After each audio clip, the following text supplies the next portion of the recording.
Hello twin soul.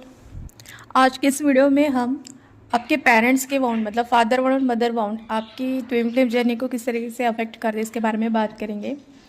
Most of the time हम इस journey में जब होते हैं तब हमारा पूरा ध्यान इनफैक्ट 100% आपका फोकस आपके मस्कुलाइन के ऊपर होता है कि वो हील कब होगा, उसकी थर्ड पार्टी कब जाएगी, वो कब मेरे लेवल पे स्पिरिचुअल बनेगा, कब इस मतलब बहुत सारी चीज़ें होती है। बट आप एक कोर चीज़ भूल जाते हो कि अ, क्यों इस जर्नी को सेल्फ हीलिंग की जर्नी कहा जाता है रादर देन यूनियन। यूनियन ये बाय प्रोडक्ट है। बाय प्रोडक्ट मतलब क्या, इट्स लाइक रिवॉर्ड। आप समझो कि आपने खुद का हीलिंग किया, खुद के ब्लॉकेजेस क्लियर किए, सो ऑटोमेटिकली सी ट्विन फ्लेम यूनियन एक काफ़ी हाईएस्ट फ्रिक्वेंसी है और उस फ्रिक्वेंसी को मैच होने के लिए you need to work on your lots of things. उसमें से एक मेजर चीज़ होती है आपके पेरेंट का बॉन्ड। वो फादर बॉन्ड भी हो सकता है, मदर बॉन्ड।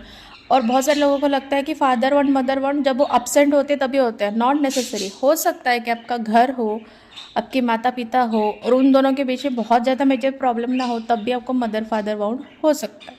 और वो बहुत बेसिक और छोटे छोटे पैटर्न में दिखता है कि आपका फैमिली बहुत अच्छा था, पेरेंट्स के बीच में कोई झगड़ा मतलब जैसे हम कहते हैं ना अब्यूजिव पेरेंट्स या कुछ फादर मारते मम्मी, ऐसा कुछ चीज़ नहीं है। लेकिन आपकी मदर ऐसी पर्सन है जो हमेशा दूसरों को दे रही थी, उसने कभी खुद को प्रायोरिटाइज नहीं किया। मतलब आपके मम्मी पापा का रिलेशन बहुत अच्छा था लेकिन आपने अपने मम्मी को हमेशा दूसरों को देते हुए देखा है। तो यही चीज़ कहने की आपका सबकॉन्शियस प्रोग्रामिंग ये बनाती है कि आपको हमेशा दूसरों को ओवरगिव करना पड़ेगा, खुद को निगलेक्ट करना पड़ेगा। तो this is how you carry that mother bound. Ideally ये आइडियल बिहेवियर नहीं है। मतलब जो जो अपने मम्मी ने किया था, दिखने के लिए वो अच्छा दिख रहा था क्योंकि आपकी पापा खुश थे उस चीज़ से, पापा की फैमिली खुश थी, आप खुश थे क्योंकि आपकी मम्मी आपको दे रही थी जो चीज़ आपको चाह रही थी। बट आपके मम्मी के पॉइंट ऑफ व्यू से वो सही नहीं था क्योंकि उसने खुद की ज़रूरतों को निगलेक्ट किया। ठीक है। तो एक फादर की साइड से ऐसे हो सकता है कि आपके फादर को अपने किसी चीज़ के फियर में देखा है कि जैसे कि they have a fear of society. मतलब आपके मम्मी पापा का रिलेशन बहुत अच्छा है लेकिन वो एक हमेशा सोसाइटी के बारे में सोच के चलते हैं, हमेशा आपको ये चीज़ें सिखाती है ऐसा मत करो, बाजू वाले क्या सोचेंगे। बस तो कहीं ना कहीं आपके अंदर वो प्रोग्रामिंग बनता है कि आपको अपने से पहले दूसरों के बारे में सोचना है। तो अगर ये बेसिक चीज़ के अंदर अगर इतना अमाउंट हो सकता है, जस्ट इमेजिन करो जिसके फादर अब्सेंट है, जिसके फादर अब्यूजिव रहे हैं, जिसके पापा मम्मी के बीच में एक वर्बल फिजिकल फाइट हुआ है, या जिसके फादर चले गए हैं और उसका इम्पैक्ट मदर पे हुआ है, तो मदर वो टॉक्सिक बन चुके हैं। बहुत सारे केसेस में देखा जाता है कि जब फादर अब्सेंट रहते हैं तब मदर ओवर कंट्रोलिंग बन जाती है और आप इस तरीके से बोल सकते हैं कि वो बच्चे इतने गिल्ट में जीते हैं कि दे हैव टू पे back there mother for standing for them. तो वो सैक्रिफाइसेस वो जो कर रहे रहते हैं, वो अपने प्यार को सैक्रिफाइस करके, करियर को, अपनी मर्जी को, तो ये काफ़ी गहरे बाउंड है। तो जो चीज़ आप अपने पेरेंट्स के लिए सैक्रिफाइस करते हो ना, वही चीज़ें आपके लव लाइफ में मैनिफेस्ट होती है। ओके। अगर आपकी लाइफ में हर डिसीजन आपकी मम्मी ले रही है, you don't have your own opinion, ठीक है, तो सेम केस में आपका ट्विन फ्लेम भी वही रिफ्लेक्ट करेगा कि वहाँ पे आपका ट्विन आपको अपने कंट्रोल में रखेगा। मतलब वो डिसाइड करेगा कि आपसे कब बात होगी, वो डिसाइड करेगा कि आप उनसे मिलोगे या नहीं, वो डिसाइड करेगा कि आपको क्या करना है। ठीक है। मतलब आपका कंट्रोल नहीं रहता कि कभी भी रिलेशनशिप में ये चीज़ें एक मैनिफेस्ट होती है।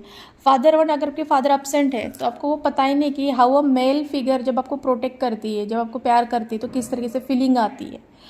तो कोई भी इंसान, कोई भी, not only your twin flame, अगर कोई भी मेल पर्सन आपको वो थोड़ा सा भी देता है तो आपको लगता है बहुत है, क्योंकि आपको वो बेयर मिनिमम जिसको होता है ना कम से कम वाला प्यार और एक्चुअल प्यार, इस पे फ़र्क समझाने वाला कोई फादर फिगर था ही नहीं।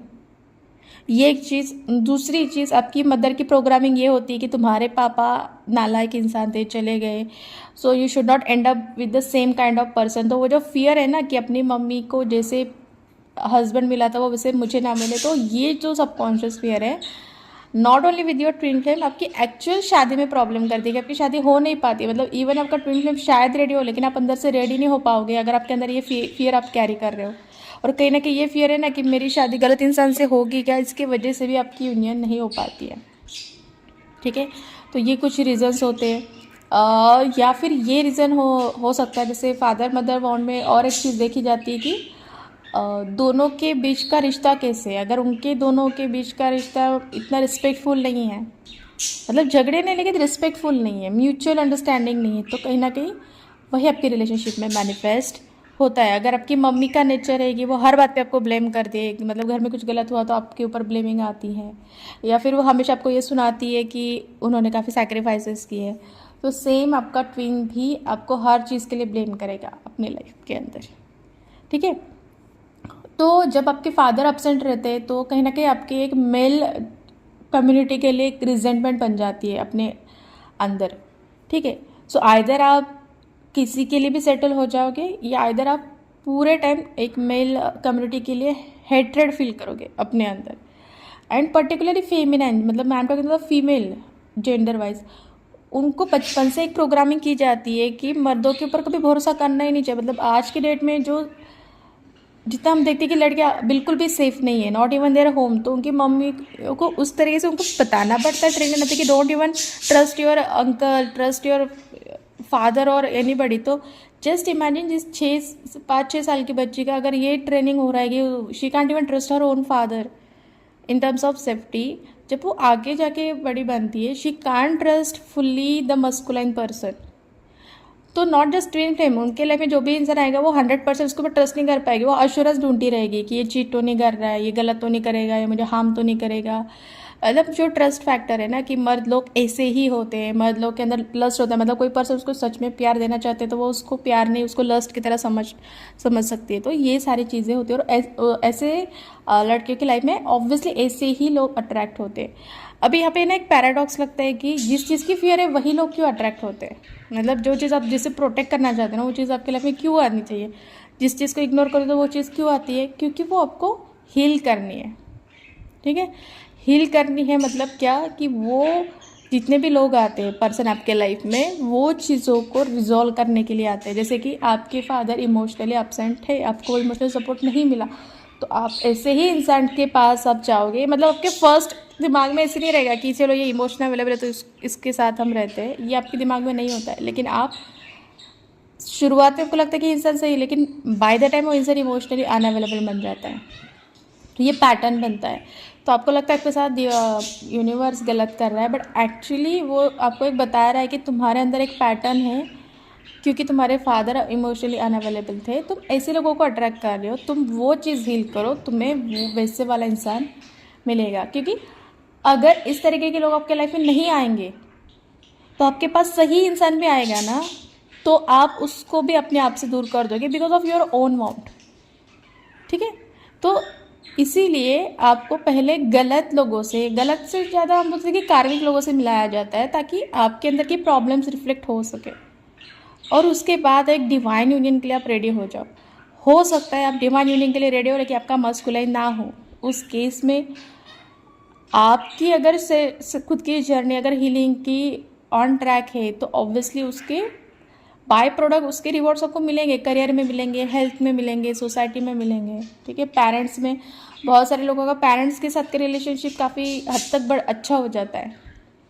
तो आप अपनी हीलिंग का आउटपुट, आपका मस्कुलिन मिला नहीं मिला, इस एक ही पैरामीटर पे जज मत करो कि आपको लगता है मैंने इतना कुछ कर लिया, साधना किया, मंत्र जाप किए, हीलिंग किया, कहाँ से मैंने कुछ क्या सीखा यूट्यूब से। बट आप अपने दूसरे एस्पेक्ट को देखो ना, कि आपको नौकरी लगी है, आपकी प्रमोशन हुई है, आपकी हेल्थ अच्छी हुई है, स्पिरिचुअल चीज़ें आपके लाइफ में आई है, तो आपको पता चलता है, आप सामने वाले को जज नहीं करते हो, आप ये समझते हो कि इसके अंदर कैसे ट्रॉमा होगा, इसके लिए वो मतलब कंपैशनेट बनते जा रहे हो, लोग आपके लिए रिस्पेक्ट फील करते हो। तो ये भी कहीं ना कहीं उस स्पिरिचुअल जर्नी का बाय प्रोडक्ट बन के आता है। बट हम फेमिनाइन उसको इग्नोर कर देते, क्योंकि हमारा हीलिंग का आउटकम ही ये होता है कि हमको यूनियन चाहिए होता है। ठीक है, तो ये सब चीज़ों के बारे में नहीं सोचना है, क्योंकि जो चीज़ हमारे हाथ में नहीं उसके बारे में सोच के हम खुद ही को हर्ट करते हैं।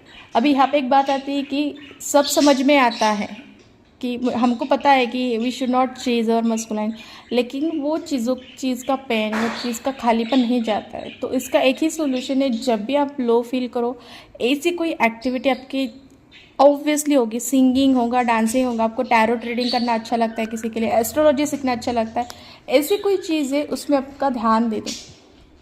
ठीक है, ड्राइंग होगा, तो जब आप एक पैटर्न बना लोगे कि जब आप लो फील कर रहे हो और आप तब गाना लिख रहे हो, आप डांस कर रहे हो, आप बाहर घूमने जा रहे हो, ठीक है, आप मंत्र जप कर रहे हो, ये अगर एक बार पैटर्न ट्रेन हो गया ना, तो आपका उस पर्सन के बारे में डिटैचमेंट बढ़ जाएगा।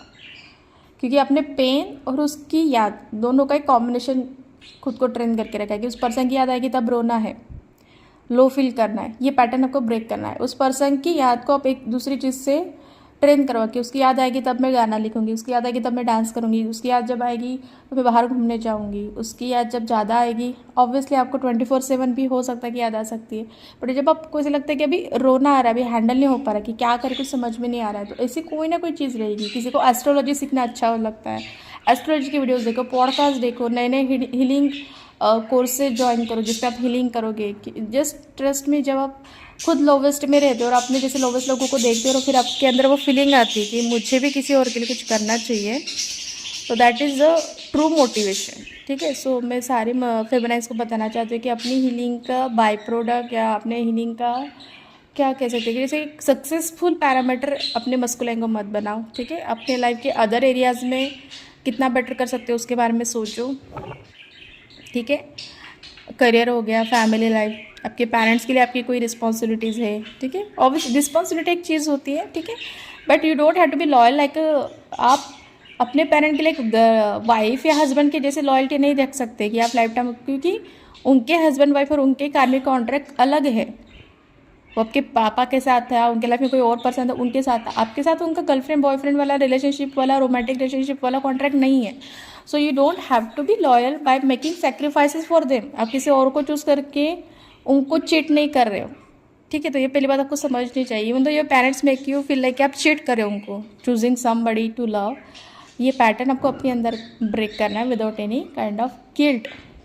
ओके, क्योंकि ये मैंने खुद फेस किया है मेरे मस्कुलाइन के लिए, बिकॉज ही थिंक्स दैट कि his mother will feel bad if he choose me and he tried to ignore me that no, my mother will feel bad even she came to know that we talk or somebody tells her that we talk, तो उसके लिए he made a distance.